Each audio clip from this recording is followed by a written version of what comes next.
Yes, really disturbing, but if you read the original Grimm Brothers version, she asks the huntsman to bring back Snow White's lungs and liver. Her lungs and liver. I don't know why those specific body parts, but it's messed up. And the original Snow White was only 7 years old, which makes it even worse. Oh, and I forgot to mention, the queen wanted to eat her lungs and liver. In the movie, Snow White is woken up by the prince's kiss, but in the original story, the prince basically puts sleeping Snow White onto the back of his horse and like takes her to the castle, and she wakes up because the horse is like bouncing too much.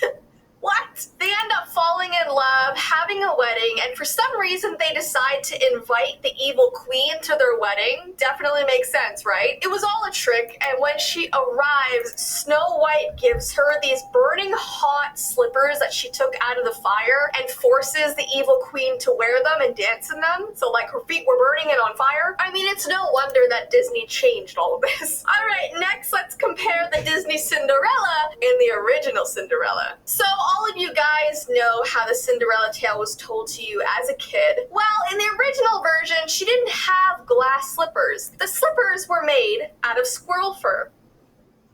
They were furry slippers. You know in the Disney movie when the prince is squirrel fur? Didn't have glass slippers. The slippers were made out of squirrel fur. They were furry slippers. You know in the Disney movie when the prince is going through the town trying to find out who this glass slipper belongs to? In the original book, the stepsisters know that their foot is not going to fit into the slipper, so they chop off parts of their foot to fit inside the slipper. They physically made their feet smaller to fit inside the slipper. And obviously that would look very gruesome, and the prince noticed right away and knew they were lying. Eventually, Cinderella and the prince get married and invite everybody in the land to come to the wedding, but when the stepsisters arrived, pigeons fly out of the sky and poke them in the eyes. Good. No, that's so horrible. Why are people writing this stuff? I'm sorry if I'm like ruining your entire childhood here. Okay, let's move on to the story of the three little pigs. You guys know, I'll huff and I'll puff and I'll blow your house down, and he goes to like each pig and blows their house down. Well, in the original version, after he blows down each pig's house, he goes and eats the pig, which is not the story I was told as a kid. I thought they survived. Next, let's talk about the Frog Prince. Now, in the version that we probably all know, it's a classic tale of the princess who sees a frog, gives it a kiss, and the frog turns into this tall, handsome prince. I don't know why she's out kissing frogs, but it worked. In the original version, she doesn't actually kiss the frog. What she does is she smacks it against a wall until he turns into a prince. Logic. The Little Mermaid, the Disney version is definitely like one of my favorite movies ever. But the original version, this was actually written by a Danish writer named Hans Christian Andersen in 1837. Basically, what he says is that when mermaids die, their bodies turn into sea foam and kind of just go back into the sea. They don't go to heaven, which is basically why the Little Mermaid wanted to turn into a human. So she goes to a sea witch to solve her problem. Now, in the Disney version, she goes to Ursula, makes a deal with her, and Ursula takes her voice away from her. Now, in the original version, the sea witch cuts off her tongue. Yeah, she just bye-bye tongue. And unlike the movie, the story does not end happily ever after. The prince that she loves marries someone else and doesn't love the mermaid, and she actually dies, falls into the ocean, and turns into sea foam.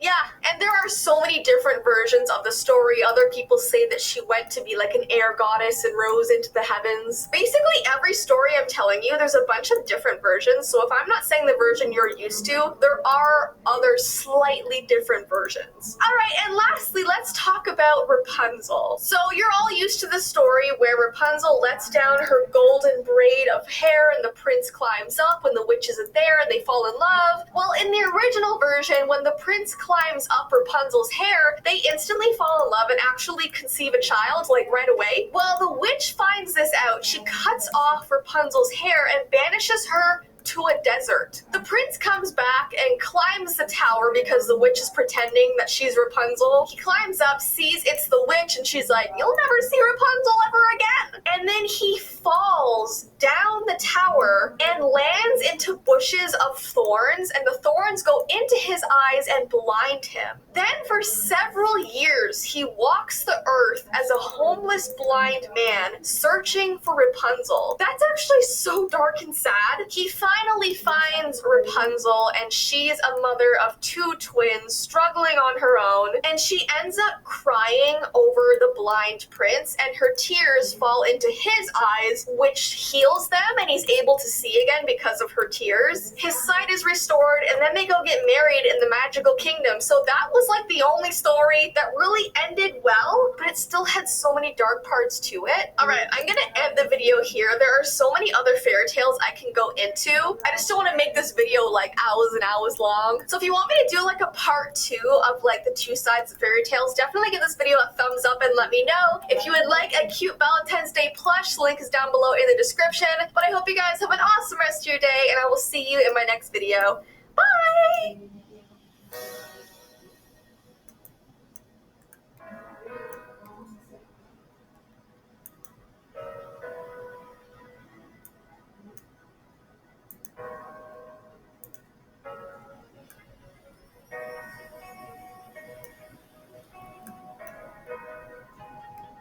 Ya está en promedio, ya hicieron lo que tenía que hacer y ahora lo que queda es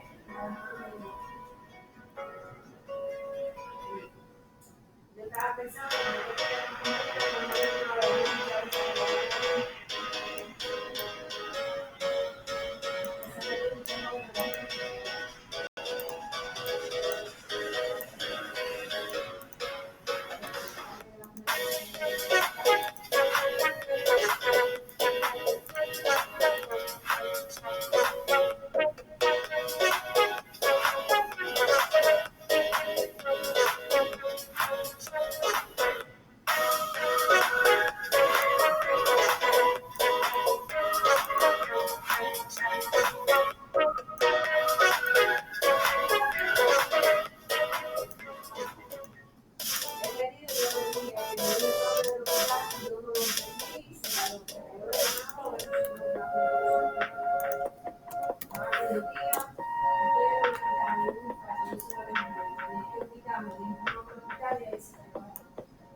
Hey guys, it's Jessie. Okay, am I the only one that thinks this? Doesn't this shirt look like a Powerpuff Girl? I mean, not a Powerpuff Girl itself, but like the Powerpuff Girl logo. You know what I mean? Call me Jessie Puff. The reason why I wore this heart shirt today, which I'm freezing because it's cold outside, is because I just released my Valentine's Day mystery boxes on my website. These are limited time only. I know a lot of people were so sad they couldn't get one of the Christmas mystery boxes, so we re-released them as Valentine's Day themed, so everything has like hearts, glitter, pink, red, obviously magical stuff too. If you guys didn't know, I actually was born on Valentine's Day, so it was so fun for me to put all of these boxes together. There is only one size box this time, and everybody will get the same amount of items. So for example, you can get heart pizza socks, which there is a unicorn dust pendant that comes in a million different colors. There's a V-Team Valentine's Day pop socket, a V-Team Valentine's Day bracelet. There's all kinds of different awesome things, and everybody will get different colors and different patterns. So everyone's box will be slightly different, which is where the mystery comes in. We got the price significantly down from the Christmas prices. So they are $20.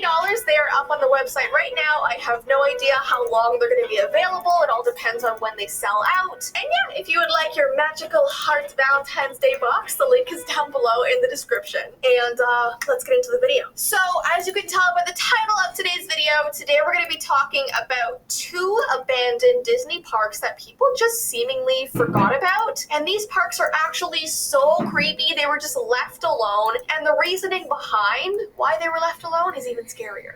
Anything that has been abandoned is creepy to begin with. But abandoned Disney parks in particular have an unsettling quality to them that's hard to shake. Disney has ditched several projects over the years for various reasons, but often these parks have been left to decay naturally over time. The results are eerie remains of what was once part of the happiest place on Earth. So we're going to talk about the first place, which is Discovery Island. Now it's crazy because this park only closed like 5 years before I went to Disney World for the first time. So if I went just slightly earlier, could I have gone there? I don't know. Discovery Island is located in the middle of Disney World's Bay Lake. It used to be accessible from the various resorts surrounding the water. Transportation via waterways was the only way to reach the island, and there were no bridges connecting the island to the mainland. So this was literally just an island in the middle of Disney World that there were no bridges, no walkways. You had to take a boat to get there. The island can still be seen from the surrounding shoreline, but the distance and the dense shrubbery restricts the view of most of the island. So if you go to Disneyland even today and you're walking through the parks or you're walking through the resorts, you can still visibly see the island off in the distance, which is kind of eerie. Now, what's interesting is that there are boat rentals and kayak rentals that allow you to get pretty close to the island, but Disney says that you cannot sneak onto the island or you will be banned from Disney World. So they make sure you're at least 50 meters away from the island. But I guess it's also dangerous for guests to be that close because it is abandoned. There are a few Disney resorts that have a really good view of Discovery Island. 2 of those places are Disney's Contemporary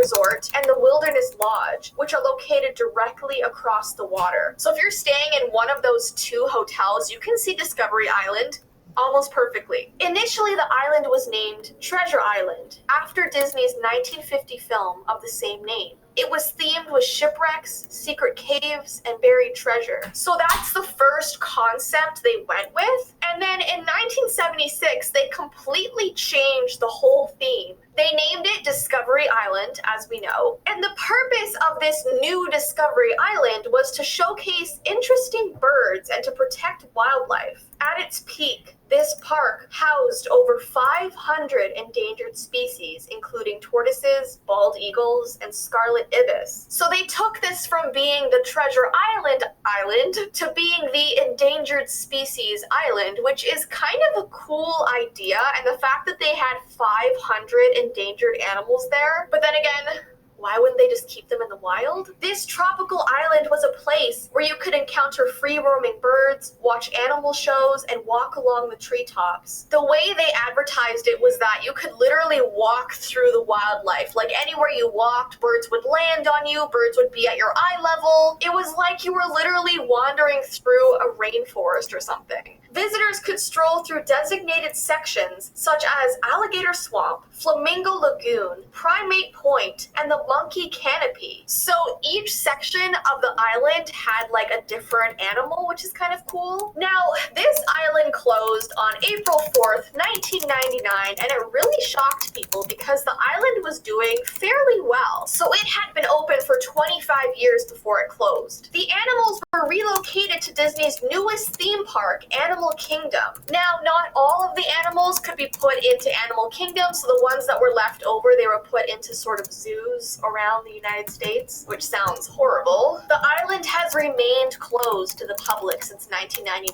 and Walt Disney World has banned all outings to the park. You can't get within 50 feet of its shoreline, and legal action may be taken if you're found trespassing. In 2016, there was this photographer who took a drone with him and somehow snuck onto the island. He took a bunch of pictures, released them all onto the internet, which is how we all know what the park looks like today. And since he did that, he was banned from Disney parks everywhere. Now you're probably wondering, why did it close? Well, that's sort of where the conspiracies come in. Some people think it closed because of the fear of wild roaming alligators. I think parents were worried because a lot of the animals were allowed to just roam around outside of fences. Obviously, the alligators were probably fenced, but they find their way out, you know what I mean? They go into the water, swim around the island where the boats are. It was basically alligator kingdom. There was also an alleged mishandling of animals, and this last reason is so scary to me. Some believe the island's park was closed due to the presence of a brain-eating bacteria. Now, this brain-eating bacteria